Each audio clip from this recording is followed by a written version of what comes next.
everyone. I am Dr. Pooja Babbar, medical oncologist at CK Birla Hospital, Gurugram. आज हम discuss करेंगे कि care givers का क्या रोल होता है एक कैंसर पेशेंट की जर्नी में। सबसे पहले तो हमें पता होना चाहिए केयर गिवर का मतलब क्या है।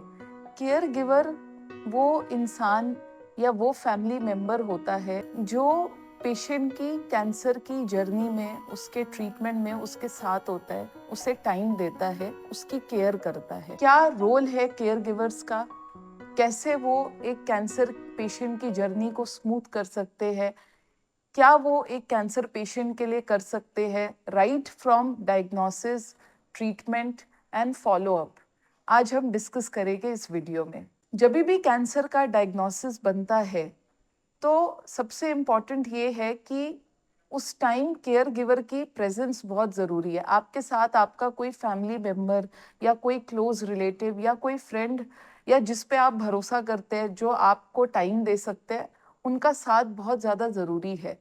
क्योंकि कैंसर शब्द या इसका डायग्नोसिस या इसके बारे में पता चलना इट्सेल्फ एक बहुत बड़ा साइकोलॉजिकल बर्डन होता है।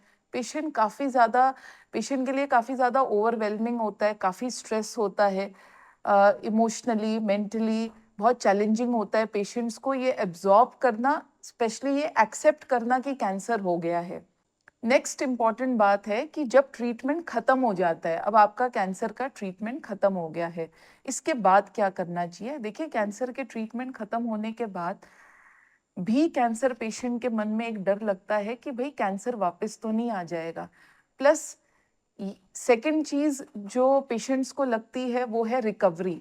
जो भी आपने ट्रीटमेंट ली है उसके साइड इफ़ेक्ट से रिकवरी एप्रोप्रिएट टाइम में, जैसे ट्रीटमेंट ख़त्म होने के 3 से 6 महीने में पेशेंट को उस साइड इफ़ेक्ट से या आफ्टर इफ़ेक्ट से रिकवर होना है। तो आपने उस टाइम भी पेशेंट को सपोर्ट करना है कि कैसे वो जल्दी रिकवर कर सकते हैं। एंड मोस्ट इम्पॉर्टेंट पार्ट जो कैंसर ट्रीटमेंट ख़त्म होने के बाद काफ़ी पेशेंट मिस कर जाते हैं, वो है फॉलो अप।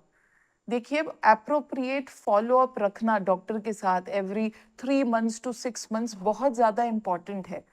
क्योंकि जब आप फॉलो अप पर आते हो, आपका टाइमली एग्जामिनेशन होता है। अगर आपका डिजीज़ नहीं है, आपकी ट्रीटमेंट सक्सेसफुल है, पेशेंट कैसे कर रहे हैं, साइड इफ़ेक्ट से रिकवर हो गए हैं कि नहीं, ये सारी चीज़ें उस फॉलो अप में डिस्कस होती है। तो ये बहुत इम्पॉर्टेंट टाइम है जब आपको पेशेंट को पुश करना है, मोटिवेट करना है कि भाई एक एप्रोप्रिएट फॉलो अप ज़रूर रखना है कैंसर ट्रीटमेंट के ख़त्म होने के बाद। कि ट्रीटमेंट प्लान को समझना, डिसीजन मेकिंग में हेल्प करना, क्या डिसाइड करना है, कौन से डॉक्टर से मिलना है, कौन से प्रोटोकॉल में जाना है, कौन सी ट्रीटमेंट पहले करानी है, कौन से हॉस्पिटल को ऑप्ट करना है, ये सारा जो डिसाइडिंग फैक्टर है, ये जो डिसीजन मेकिंग है, आपका सबसे बड़ा role as a caregiver decision making में है। क्योंकि उस टाइम पेशेंट काफ़ी स्ट्रेस में होते हैं, उन्हें नहीं समझ में आ रहा कि क्या करना चाहिए।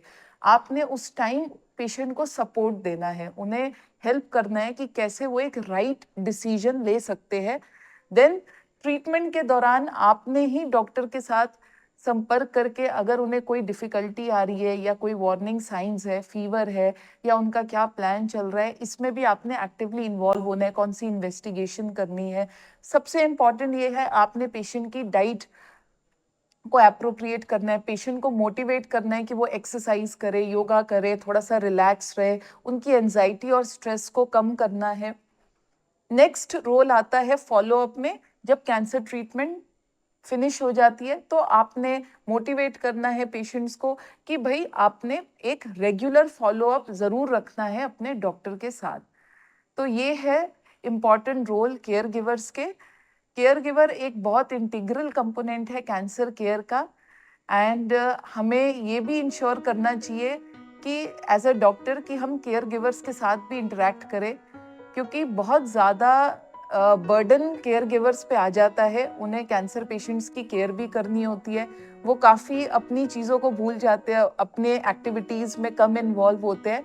तो हमें उनके एक मेंटल हेल्थ की भी केयर करनी चाहिए, उनसे ज़्यादा से ज़्यादा डिस्कस करके उनकी एंजाइटी रिलीफ करनी चाहिए, ताकि फिर वो पेशेंट को टाइमली जो जो प्रिकॉशंस है या क्या ट्रीटमेंट होना चाहिए या उसका आउटकम क्या है वो भी अपने तरीके से पेशेंट को कम्युनिकेट कर सके।